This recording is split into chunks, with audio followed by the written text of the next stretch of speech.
Este es un episodio del Dr. Miyazaki. ¿Cómo valorar mi estado de salud en forma práctica? Tiene que ver con el primer paso de la fórmula que manejamos para la resolución de cualquier problemática para la salud.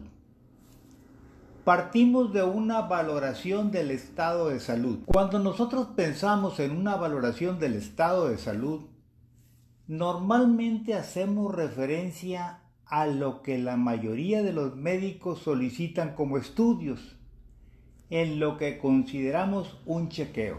Podemos partir por lo más básico, que es lo que se pide en el Seguro Social a cualquier persona para tener una media valoración, el chequeíto básico.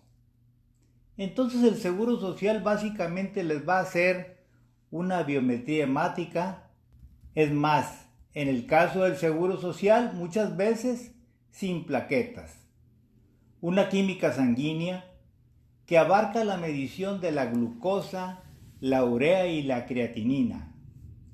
Y también suelen hacerle pruebas de funcionamiento hepático, que serían las bilirrubinas y las transaminasas.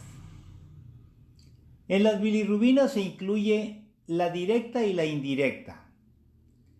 En las transaminasas vamos a tener la llamada GOT y la GPT. Y creo que ahí para. Y luego tenemos el examen general de orina. O sea, un chequeo completo en el Seguro Social no lo hay. Entonces, ¿qué podemos encontrar en una persona en la que se hace este tipo de estudio? En la biometría hemática básicamente se van a fijar en la cantidad de glóbulos rojos y la cantidad de glóbulos blancos. Aquí los diferentes tipos de glóbulos blancos, como los polimorfonucleares, los linfocitos y las bandas. En el caso de las bandas no siempre las miden en el Seguro Social. Vamos a ver ahorita para qué sirven cada uno de estos estudios. Y entonces vamos a ver hasta dónde llega nuestra valoración básica en las instituciones sociales. Aquí el azúcar en sangre es para valorar la diabetes. La urea y creatinina son pruebas para valorar el funcionamiento de los riñones. Hay muchas cosas que podemos ver en un estudio básico para las personas con alteración de azúcar. Esto es insuficiente, pero luego vamos a ver por qué. Lo que se hace normalmente en los estudios de rutina de las instituciones sociales serían la biometría. En los glóbulos rojos, cuando hay un problema en un padecimiento crónico, vamos a encontrar siempre una baja en los glóbulos rojos por deficiencia en la alimentación. E igualmente los glóbulos blancos van a aumentar normalmente siempre que hay infecciones, sobre todo cuando son crónicas, cuando están plagadas por todos lados, que si la fiebre de las vacas, la de las ratas, infecciones intestinales con o sin diarrea, infecciones crónicas de orina, en fin, hasta incluso nos encontramos con muelas infectadas que les pueden dar. O cualquier otro tipo de infección como granos infectados o picadas de zancudos que la gente se rascó y se linchó, entonces eso ya causa alteraciones. Para un padecimiento mayor, la medición de la hemoglobina. Hay que considerar que el nivel de hemoglobina normal es mayor en el hombre que en la mujer por razones obvias. La mujer tiene pérdida de sangre y entonces normalmente su nivel es un poco más abajo, 14.5 en promedio. En el caso del hombre, 15.5. En estos estudios básicos para el Seguro Social nos sirve el hematocrito. Este nos va a dar la concentración o dilución que tiene la sangre. Nos da una idea del nivel de hidratación o deshidratación. La verdad, el grueso de los profesionales ni se fijan en eso, pero se puede valorar cuando una persona se ha deshidratado en base al hematocrito. Sin embargo, lamentablemente no nos enseñan eso en las escuelas de medicina. Es la experiencia que nos viene dando ese conocimiento.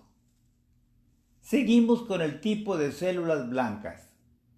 También es posible a partir de glóbulos blancos saber si una infección es por bacterias.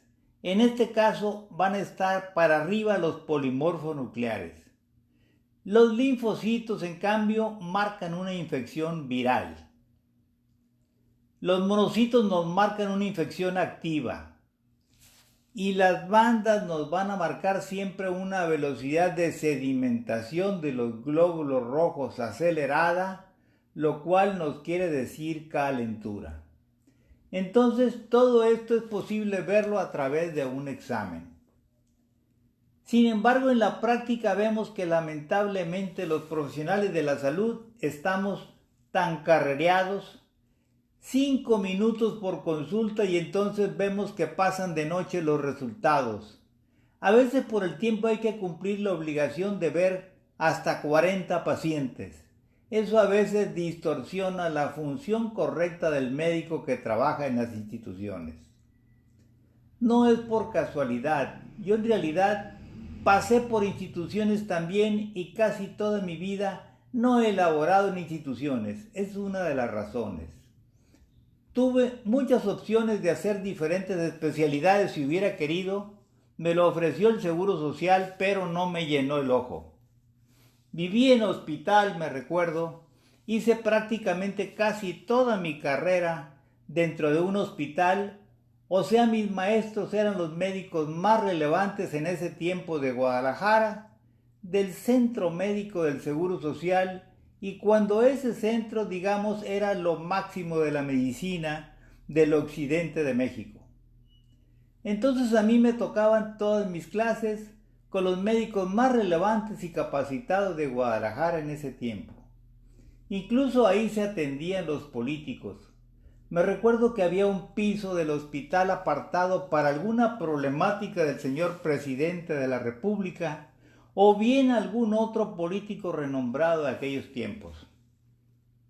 Se sabía que ahí había la mayor tecnología y los mejores médicos, y entonces ahí pues sí funcionaba bien todo.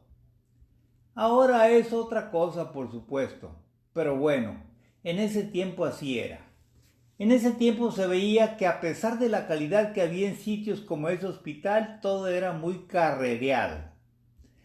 Había muchas exigencias, entonces, aunque con ciertas limitaciones para las operaciones. Tenían que programar las operaciones, pues daban media hora para hacer la cirugía, porque ya hay toda una programación y entonces había que aprovechar al máximo las instalaciones. Aquí en este caso les decía lo que pasa con las funciones de los médicos. Miren, cada paciente que veo me trae una biometría de meses atrás. En 9 de cada 10 de ellos no sabían que tenían una infección o calentura, así que así de grave es el problema. Quiere decir que a veces por eso, con ese tipo de estudios anteriores, para ver los antecedentes cuando se trata de una infección crónica, hasta aquí los identificamos, cuando desde hace 6 o 9 meses está el problema. Siempre por eso son de utilidad los estudios anteriores. Por ejemplo, aquí el grueso de los médicos no sabemos interpretar las mediciones de cada una de las células. Ese estudio de biometría hemática es el que más información nos da. Los eosinófilos son células blancas que aumentan en dos situaciones. La primera es en el caso de las intolerancias o alergias, entonces va a subir. La segunda es en caso de parásitos. Encontré un caso de una persona que me trajeron de Veracruz. Su hija confiaba en mí. Hubo un problema que no pudo resolver y se trajo los papás de Veracruz a que lo vieran entonces aquí. Me llamó la atención que yo creí en un inicio era una cosa de alergia y resultó que estaba repleto de lombrices. Eso le había subido los eosinófilos y entonces nos dimos cuenta era un trastorno intestinal que tenía años con él y se achacaba a otras cosas, y eso era lombrices en la panza, y no solamente en la panza. También las lombrices se van al hígado y a los pulmones, entonces están en todas partes. Un tratamiento normal, fíjese que se da en la campaña de salud, en realidad es un tratamiento más político, porque la dosis que dan son 2 pastillitas, no sé si lo han visto ustedes, y con eso supuestamente resuelven. Cuando la campaña es más profunda le dan 2 pastillitas para lombrices, pero por 3 días. A este señor, porque ya me he encontrado con ciertas parasitosis que ya he usado por semanas, como 3 tomas diarias de 2 pastillas en unos casos, cuando hay trastornos crónicos por no saber por qué. Si tienes este problema de parásitos, muchas veces no se van a encontrar en los estudios coproformales de serie de 3, los que pueden ser normales. Pero de verdad están cargados de lombrices o de otros parásitos en el hígado o en la piel. Es lo que la práctica me ha enseñado. Por eso doy tratamientos de una semana considerando ciertos tipos de parasitosis. Y a este señor le dimos un tratamiento de una semana con 4 pastillas diarias. Y le mandamos a hacer estudios de vuelta, aunque no habían aparecido antes las lombrices.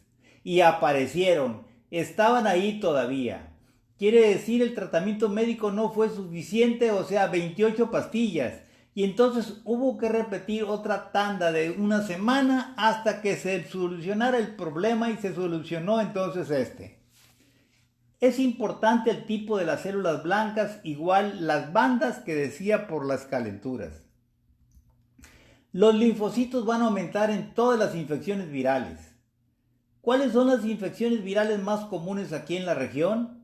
Chikungunya, dengue y resfriados. Las infecciones respiratorias normalmente las agarramos nosotros por muchos virus 3 veces al año. Es lo normal. Nadie nos escapamos de eso y sentimos síntomas muchas veces. Es muy importante esto para llegar a sospechar, sobre todo aquí, padecimientos como el dengue y la chikungunya. O sea que la práctica me ha llevado a mí a concluir que en el caso de esta región tendríamos que hacer el estudio completo de biometría hemática, reacciones febriles, dengue y chikungunya para todas las personas por lo menos. O sea que se hagan el chequeo. ¿Y por qué? Porque es el pan de cada día, las fiebres que casi no nos escapamos nadie. No por casualidad estamos aquí. Hay 2 casos de personas que supuestamente tenían enfermedades incurables con padecimientos autoinmunes rarísimos, y entonces la gente venía toda afligida. No tengo cura, ¿y qué voy a hacer? ¡Qué jodido! Voy a ver aquí con usted. Nos ponemos a estudiar el caso y hemos llegado a la conclusión de estudios y las valoraciones. ¿Qué será? ¿Chikungunya? Es que casos tenemos aquí a montones. Entonces, brincaron de gusto cuando supieron que era chikungunya, pues es un padecimiento que a la gente le puede durar hasta 2 años. Pero que no iban a tener otro padecimiento raro como esclerosis múltiple, fibromialgia o esclerodermia. En fin, cosas rarísimas. Y entonces, qué alivio que tengo chikungunya, decía la señora, jaja. Hay otros tipos de infecciones virales como el herpes que siempre están presentes. O sea, es como si colocaran el virus en la base de los nervios. Sucede en las infecciones de las raíces del sistema nervioso y en un estado de estrés afloran y empieza el padecimiento. El estrés tiene mucho que ver con el sistema inmune y la aparición de enfermedades como el herpes. El herpes también es una enfermedad considerada en la medicina convencional como incurable. Sin embargo, puede ser controlable y manejable. Tal vez no curable definitivamente, porque va a quedar ese reservorio interno. El virus sí lo podemos controlar con supervitaminas que se han comprobado que en el caso del herpes, mejor que todos los antivirales de todas las farmacias del mundo, está la vitamina D3 a mucha dosis. se va a fortalecer el sistema inmune, se controla el herpes y se reduce el tiempo de evolución. Por ejemplo, se pueden usar los antivirales naturales que sean antibióticos naturales también sin dañarte los órganos como hígado o riñones, que les va a ayudar a controlar el padecimiento.